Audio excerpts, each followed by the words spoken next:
Injection لگوانے سے روزہ نہیں ٹوٹے گا؟ بہت سے بھائیوں کا یہ سوال ہے کہ کیوں نہیں ٹوٹے گا؟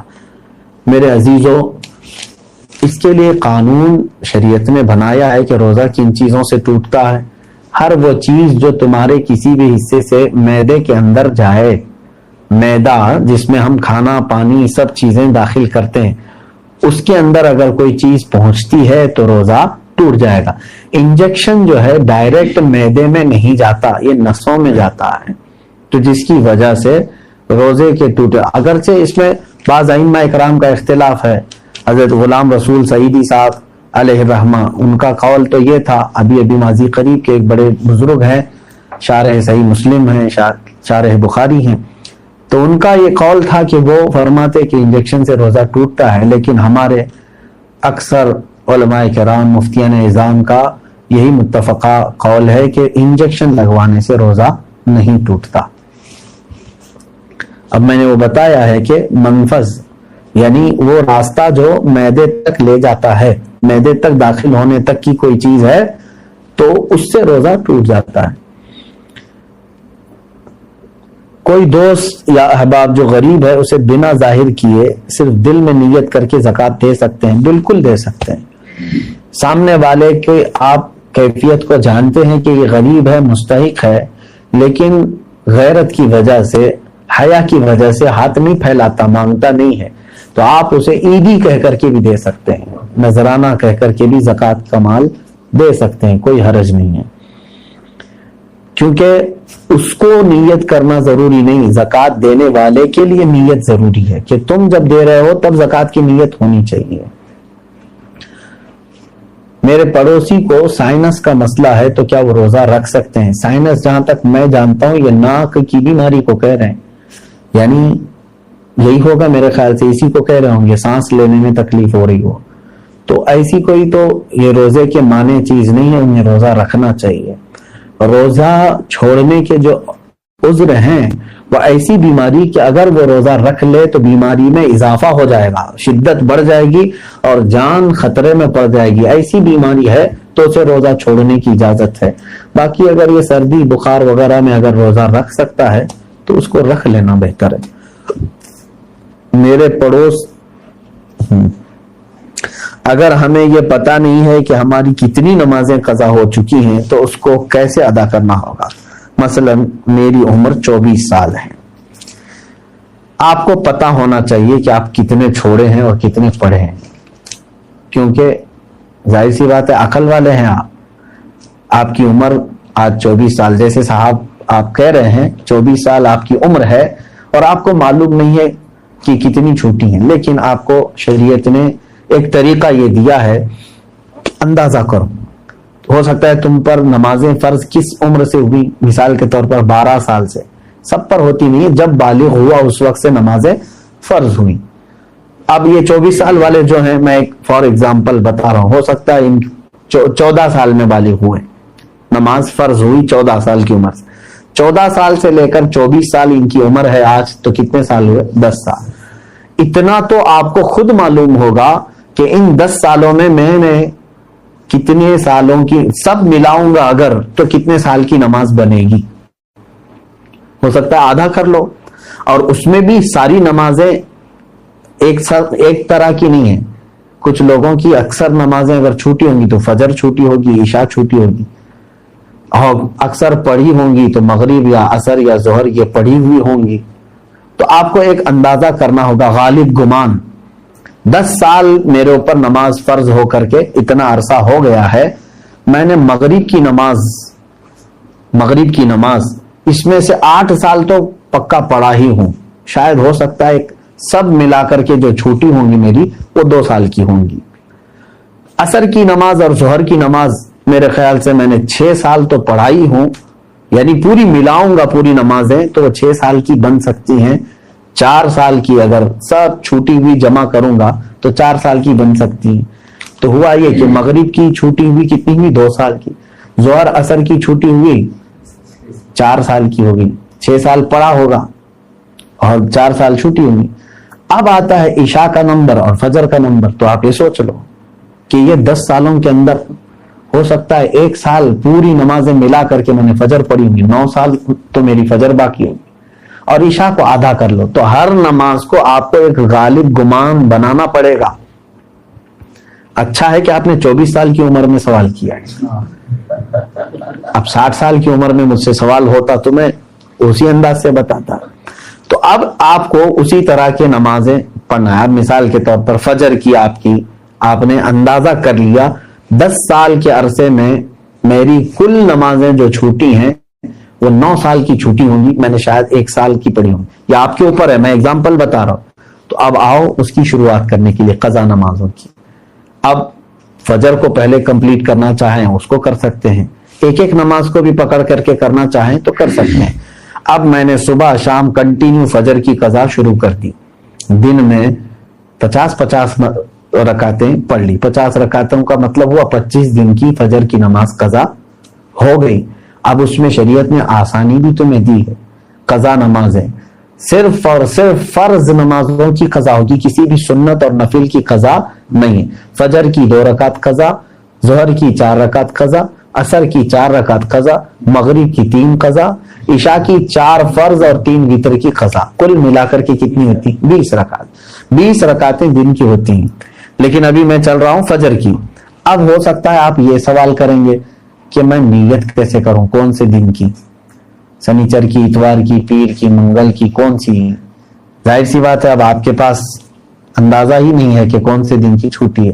اس کے لیے بھی شریعت نے یہ چھوٹ دی ہے کہ آپ جب نیت کریں گے یوں نیت کریں، اے اللہ میں اس فجر کی 2 رکعت فرض نماز قضا کی نیت کیا جو میری زندگی میں پہلی چھوٹی ہے۔ کیا نیت کریں گے آپ؟ میں نے اس فجر کی 2 رکعت فرض نماز قضا کی نیت کیا جو میری زندگی میں سب سے پہلے باقی ہے۔ ہر 2 رکعت پہ یہی کہنا ہے آپ کو، کیونکہ جب وہ ادا ہو جائے گی تو جو پہلے ہے وہ ہی آتی جائے گی۔ تو 9 سال کی قضا ہونے تک آپ کو یہی نیت کرنا ہے جو میری زندگی میں پہلی باقی ہے۔ ظہر کی بھی کرنا ہے یہی، میں نے اس ظہر کی 4 رکعت فرض نماز قضا کی نیت کیا جو میری زندگی میں پہلی باقی ہے، یعنی ترتیب میں اب جو پہلی باقی ہے اس کی میں نے نیت کر لیا، پھر اس کے بعد یہ آتی جائیں گی۔ اب مثال کے طور پر 100 نمازیں آپ کی ہیں، آپ نے نیت کر لیا میں نے اس ظہر کی 4 رکعت فرض نماز قضا کی نیت کی جو میری زندگی میں پہلی باقی ہے، تو 100 پہلے نمبر والی ہو گئی، اس کے بعد 99 بچے، لیکن جو دوسرے نمبر پر تھی نماز اب وہ کون سے نمبر پر آ جائے گی؟ پہلے نمبر پر آ جائے گی نا پھر سے۔ تو ہمیشہ یہی نیت کرتا جائے گا جب تک کہ وہ 100 پوری نہ ہو جائے۔ نیت بھی آپ کو سمجھ میں آ گئی قضا کے لیے۔ اب اس میں چھوٹ بھی دی گئی ہے، آپ کو رکعتیں چھوٹی کرنے کا بھی حکم ہے، یعنی اس طرح کے آپ کو مختصر کر سکتے ہیں آپ۔ مثال کے طور پر نماز میں سورہ فاتحہ پڑھا، آپ انا اعطینا اور قل واللہ احد پڑھ رہے ہیں، چھوٹی سورتیں پڑھ رہے ہیں، یہی کنٹینیو چاہے تو ہر رکعت میں پڑھ سکتے ہیں، ہر نماز میں 2 سورتیں پڑھی، اور تسبیحات جو ہیں رکوع اور سجدے میں وہ 3 پڑھ رہے ہیں، وہ تو ٹھیک ہے، اتنی مقدار تو آپ کو رکوع اور سجدہ کرنا ہی ہے۔ لیکن اتحیات میں بھی تشہد پڑھا انگلی اٹھا کر، درود ابراہیمی اور دعائے معصورہ اگر نہیں بھی پڑھا تو اس کی نماز ہو جائے گی۔ تو یہاں اور شارٹ کر دیا گیا ہے، قضا کرنے والے کے لیے یہ سہولت بھی ہے، وہ چاہے تو اپنی جلدی سے جلدی یہ پوری قضا مکمل کر سکتا ہے۔ جوانوں آپ سب سے میری گزارش ہے، بڑھاپے میں انتظار مت کرنا، کسی بوڑھے کو میں نے قضا کرتے ہوئے نہیں دیکھا کہ پوری زندگی کی وہ قضا کر کے گیا ہو، بہت کم۔ بڑھاپے میں اصل نمازیں پڑھنے میں ہی گھٹنوں میں تکلیف، کمر میں تکلیف ہو جاتی ہے۔ دیکھتے نہیں آپ آج مسجدوں میں اچھوں سے زیادہ کرسیوں کی نمازیں زیادہ ہو گئی، کیوں؟ اس وقت ان کو اپنی فرض نمازیں ہی دشوار ہو گئی ہیں، کہاں قضا کریں گے۔ نوجوانوں آپ کے پاس آج قوت ہے، طاقت ہے، آپ روزانہ یہ آپ اپنا ایک وقت لے لو، گھنٹہ 2 گھنٹہ، میں دن میں کوئی ایک وقت مخصوص کر لوں اور اس میں صرف اپنی قضا مکمل کر لو۔ چند دنوں کے بعد آپ دیکھو گے آپ صاحب ترتیب ہو جاؤ گے۔ صاحب ترتیب اس کو کہتے ہیں جس کی پوری زندگی میں 5 سے زیادہ نمازیں قضا نہ ہو، اور اللہ تبارک و تعالیٰ کا وہ ایسا محبوب بندہ ہے کہ فرشتے اس کی ایک جھلک دیکھنے کو بے قرار ہوتے، جو پورے مکمل اپنی نمازیں مکمل کر چکا ہو۔ اللہ ہم سب کو توفیق عطا فرمائے۔ کیا نفل نماز تب تک قبول نہیں ہوگی جب تک فرض اور واجب نماز کی قضا ادا نہ ہو جائے؟ صحیح ہے. اب یہاں پر ایک دوسرا یہ بھی ہے کہ کچھ لوگ بہت ساری نفلیں پڑھ رہے ہیں، کوئی جو ہے حاجت کی نماز، کوئی توبہ کی نماز، اشراق کی نماز، اوابین کی نماز، کون کون سی نمازیں ہم سے پوچھتے بھی رہتے ہیں، میاں ان کے تو کھاتے میں فرض نمازیں اتنی باقی ہیں، تو اگر فرض باقی ہیں قضا تو نفل نمازیں آپ کی معلق ہوں گی، نہیں قبول ہوں گی. فرض جو ہے وہ قرض ہے تمہارے اوپر، اور نفل جو ہے یہ ہدیہ ہے. قرضہ پہلے دو، ہدیہ بعد میں دو. پہلے قرض ادا کرو. تو آپ جو پورے دن بھر کی نمازیں ہیں ان میں بھی جو سنت غیر مؤکدہ اور جو نفل ہیں ان کو چھوڑ کر کے آپ وہاں پر بھی یہ قضا نمازیں پڑھ سکتے ہیں. جیسے ظہر میں آپ کو 2 رکعت نفل ملتے ہیں نا 12 میں سے، 4 سنت مؤکدہ اسے نہیں چھوڑنا چاہیے. 4 فرض ہے، اس کے بعد 2 سنت مؤکدہ وہ تو ہوں گی. 2 جو نفل ہیں اس کی جگہ پر کوئی پہلے کی فجر کی قضا پڑھ لیں. عصر میں جاتے ہیں 4 سنت پہلے ہے وہ غیر مؤکدہ ہے، اس کی جگہ پر کوئی پہلے والی کوئی 4 رکعت ظہر یا عصر کی قضا پڑھ لیں. مغرب میں بھی 2 نفل آپ کو ملتی ہیں، وہاں پر بھی آپ اپنی قضا پڑھ سکتے ہیں اس نفل کی جگہ پر کوئی فجر کی 2 رکعت قضا. عشاء میں آپ کو جو ہے پہلے 4 رکعت سنت غیر مؤکدہ، اس کی جگہ کوئی نماز پہلے کی چھوٹی ہوئی عشاء کی نماز پڑھ لیں 4 رکعت، اور بعد میں جو ہے 2 نفل 4 نفل مل جاتی ہیں آپ کو عشاء کے فرض کے بعد. وہ 4 رکعت کی جگہ پہلے کی کوئی چھوٹی ہوئی وتر کی قضا پڑھ لیں. تو اس طرح سے آپ کی ادا نمازوں کے برابر ہی جو ہے نا پہلے کی قضا بھی برابر ہوتی چلی جائے گی. تو نفل اور غیر مؤکدہ کی جگہ پر یہ پڑھنا بہتر ہے. نماز میں عورت بال اوپر باندھ کر نماز ادا کر سکتی ہے؟ کنٹینیو میں 3 دن سے سوال دیکھ رہا ہوں، اس کو اوائڈ کر رہا تھا. میری بہنیں آپ کے بال ہیں تو کہیں پر بھی باندھیں آپ، بس یہ ہے کہ پردہ کرو. اب کچھ نے یہ سوال کیا ہے کہ اوپر باندھیں، کیسے بھی باندھیں؟ چوٹیوں کی تو آپ کے 1000 ڈیزائن ہیں، کوئی بھی چوٹی باندھ لیں، لیکن شرط یہ ہے کہ بالوں کو ظاہر نہ کریں. بس یہ ہے کہ بے پردہ نہ ہو، اتنا احتیاط ہونا چاہیے. تھوڑے دنوں پہلے یہ افواہ پھیلی تھی کہ چکن تناول نہیں کرنا چاہیے. یہ ایک میرے بیان کو میں نے تفسیر قرآن کے درمیان اس چیز کو عرض کیا تھا. یہ میرا نظریہ ہے میرے عزیزوں، میں نے کوئی حکم نہیں بیان کیا کہ حلال ہے یا حرام.